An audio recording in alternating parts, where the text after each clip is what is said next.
Well, I'd like to welcome all of you to Shadow Hills Austin Research Facility, here where we're meeting today with myself, Peter Reardon, and my great friend, Maurizio Terracina.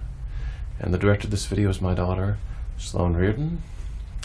So we're here today to introduce the new album by the Volture. Would you tell us about your album, Maurizio? Well, this album, I wanted to try doing different things while limiting our recordings with more computer-based rhythms and textures. Also, I wanted to focus more on my vocals and my singing. And I think also the spiritual connotation about the lyrics is also something that I like very much. And we're really excited for the people to hear it and see their reaction. Well, for those who don't know, Maurizio and I have worked together before, over a 20-year period. And so when we began working together, I was the producer from Los Angeles, and you were the young man from Monterrey, Mexico, and now things are different. So now you really became my disciple, and now you have become the master. I'm so impressed with your work in this album and in general. I appreciate it very much. Thank you very much. So congratulations to you. Thank you. So I have to say this album I very much enjoy, and that the additional production and especially focusing on your voice and those textures, just I'm sure that the audience will notice that and appreciate it as well. So I guess specifically about this album and the tracks involved.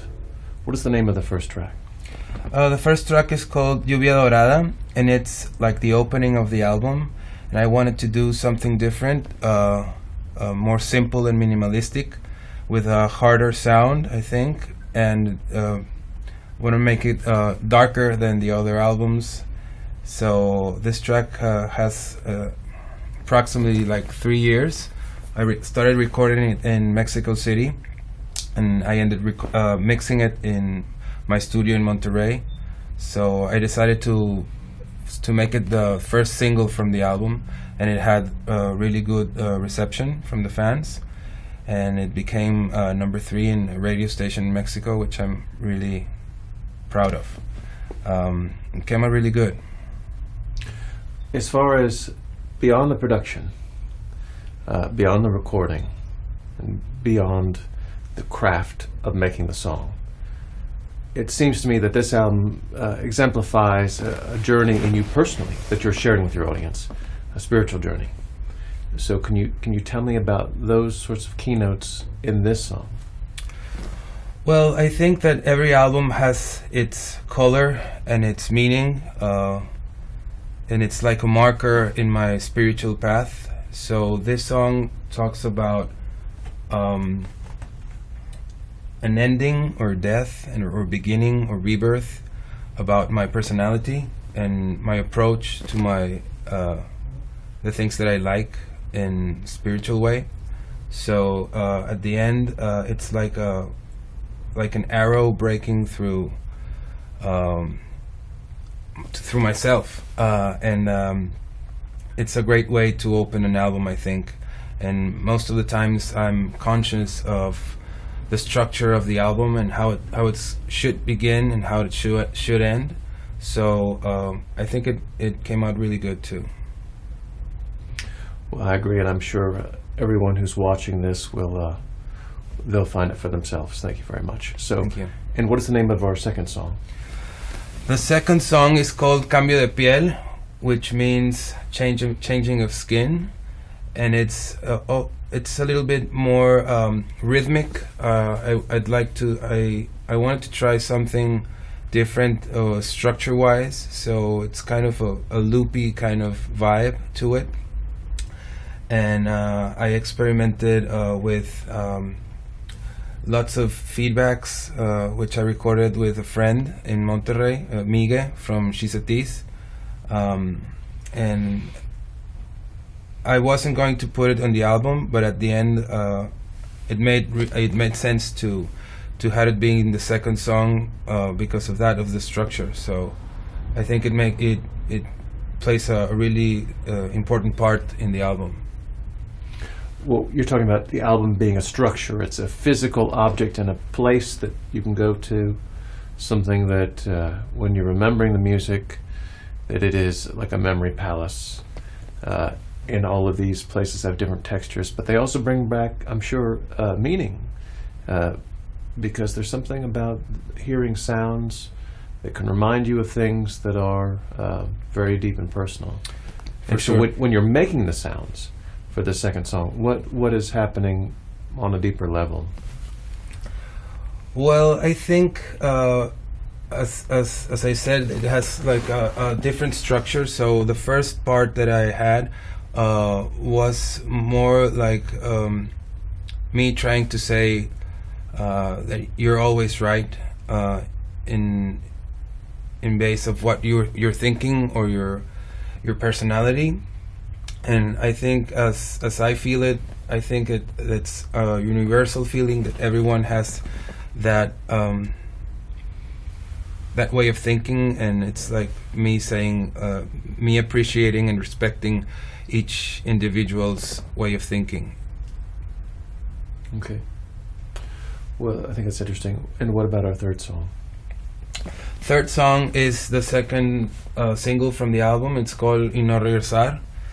I think that's more a kind of burning bridges on past habits, and in a certain way looking fear in the eye and overcoming it and becoming friends with enemies and embracing the darker side of things and finding a bright side to tragedy, I think. So it's a really deep subject for me, and I wanted to show that aspect of my life in that song. Well, I guess it's very alchemical that you're bringing all of the things that are in the shade, that are hidden, Yes. into your consciousness, into the light, so that they can emerge and not be excluded. Sure, I think that's an important part in an artist, to overcome fears and go to the darker places of your soul and your psyche. So I practice that in this album, and it brings me peace at the end of doing that process, a chemical process, that is. Well, and certainly it's cathartic for those listening who are not having the first-hand experience. Sure. Because as an artist, we can appreciate that you can go there and give us permission to know it's going to be okay. Sure. And to be able to incorporate those things and not lose yourself. Correct. Okay, very good. So, and what about our next song? The next song is called Conocchia, and it means, from one part, it's when you used to know a place that was really active or full of people, if I can say that, and then through passing time you stop seeing that place, and then the next time that you see it's abandoned and without any activity going. So that happened when I was walking. I used to go around my house when I was little, in my childhood, and I think that's a great example of living there and having memories about that place, and then seeing it just torn apart or changed in a certain way. And the other part is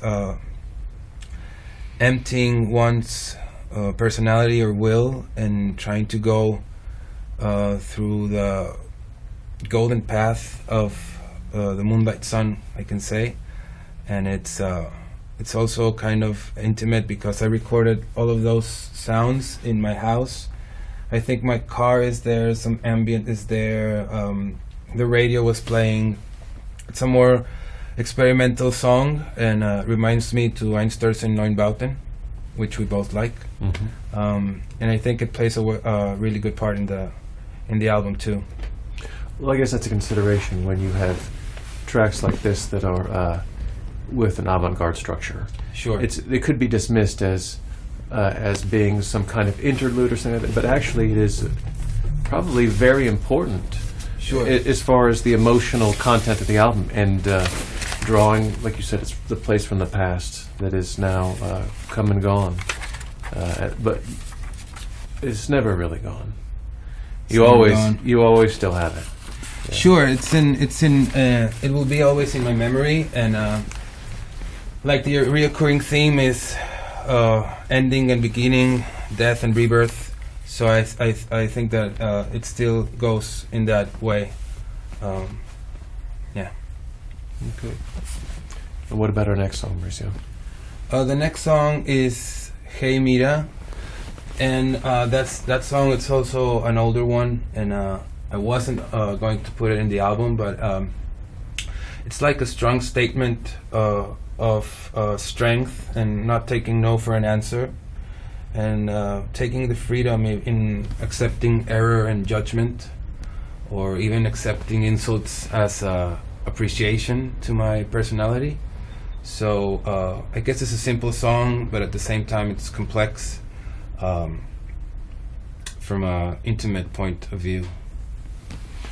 So I guess it's a very personal issue that you deal with, that every human being deals with. Sure. You know, the idea of being judged, but the idea of being strong, and it not being something that's damaging, and that you have enough confidence in your ground of being that you won't be deterred. You're correct. Okay. Well, Maurizio, tell us about the other song. The next song is called No Fui Yo, and it's an advice, as an example, or a way of thinking too, that each person has his way of thinking and personality. It's like paying tribute to their person, or to their way of thinking, and accepting it, and not being too concerned about if it's your way of thinking, or not imposing your own will to others. So I think that's also a thing that I would like to share with my loved ones. Well, that's good. I suppose the problem with imposing your will upon other people is no one likes to have someone's will imposed upon you. It's creating your own reality and then having to swallow someone else's. It's pretty tough. It is. So that's why I wanted to address that subject in that song, and I think it's important for everyone to have that perspective about when you're speaking in public, or when you're speaking to a group of people that you admire or you respect. I think it's a good example of appreciation. Well, I appreciate it. Thank you. All of our friends watching this will appreciate it too. So, how are you, Sloan? I'm doing really well. A little tired, but good. Okay. Well, and so Maurizio, we just have a couple more songs here. Yes. The next song, it's called Tras de Ti. And it's, how can I say it? It's a way of saying the emotional support that I can give my friends, or my family, or even people that I don't know that are listening to my music or appreciating my art, in a way of kind of a healing process, and giving hope of the way of things, the way that we want to control things, and in a way that we do not, and helping people to accept that, and to have less stress in their lives, emotionally and mentally. And I think it's also a thing that I tell myself constantly, so I can have peace in my life, I think. Well, I suppose if you are under the false impression that you're always in control, that you're going to be pretty disappointed. Yes. because God willing, there will be periods of times when we're not being completely controlled. Sure. But if your expectation is that you are in control, well, boy, that could be very disappointing, and that could lead to very difficult times. Not Sure. only for you, but everyone else whom you are exercising your half control over. So You're correct, Peter. okay, well, tell us about the next song, Maurizio. The next song, it's called El Superhombre, and it's a speech about Samuel Aunweor, which I think addresses all of the subjects in which I'm passing through right now, spiritual concepts, and talks about lots of icons that I really like, and they are inspirations to me. So I think it was a nice way to end the record and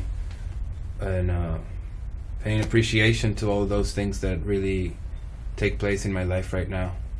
And it's also a song that you recorded with my phone last time that we were here, and it became a thing that I'd like to put in the record as we worked in past albums. I think that you play a big role in my production skills and what I've learned about making records together. So I think it was a nice touch to the record and ending it like that. Well, and you're playing that mellotron over there, aren't you? That's the mellotron that we were playing, yeah, you're correct, which is one of my favorite instruments in the world. Uh-huh.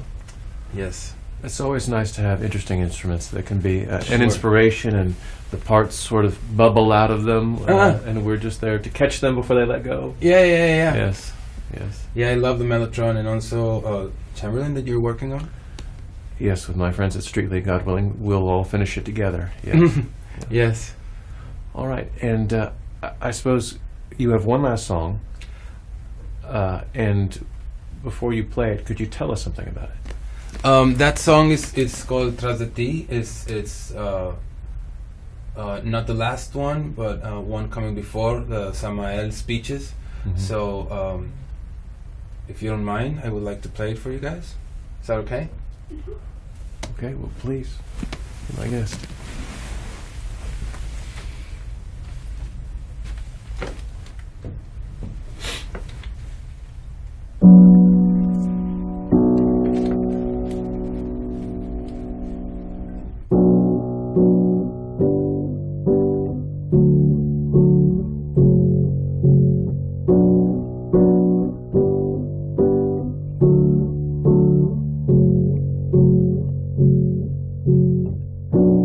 He estado aquí desde antes, hemos estado aquí por siempre,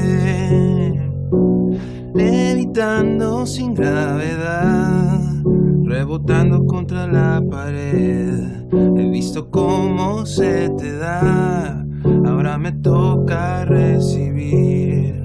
Cuando sientas que ya nada te motiva a seguir, estaré tras de ti, no puedes evitar y solo buscas el fin. Estaré tras de ti.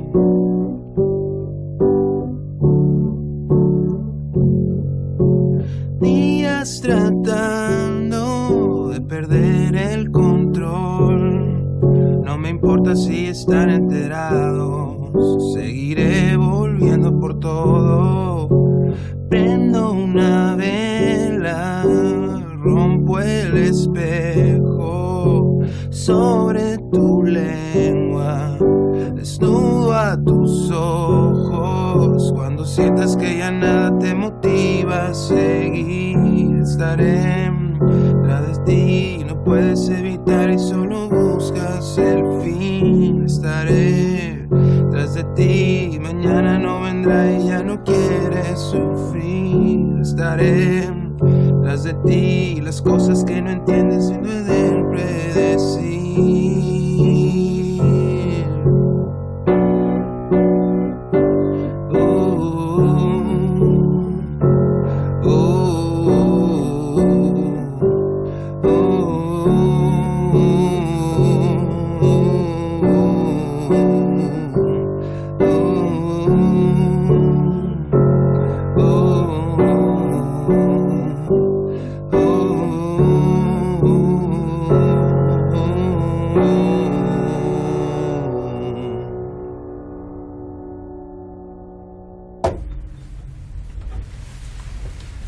That's it.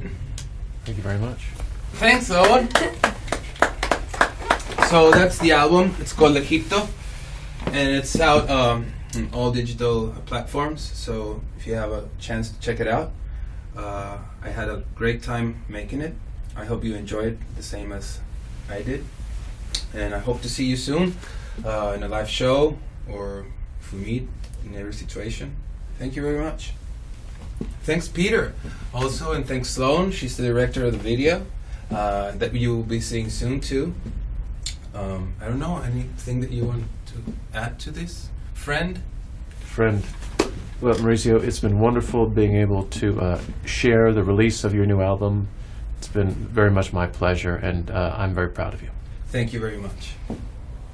Until then, my friends.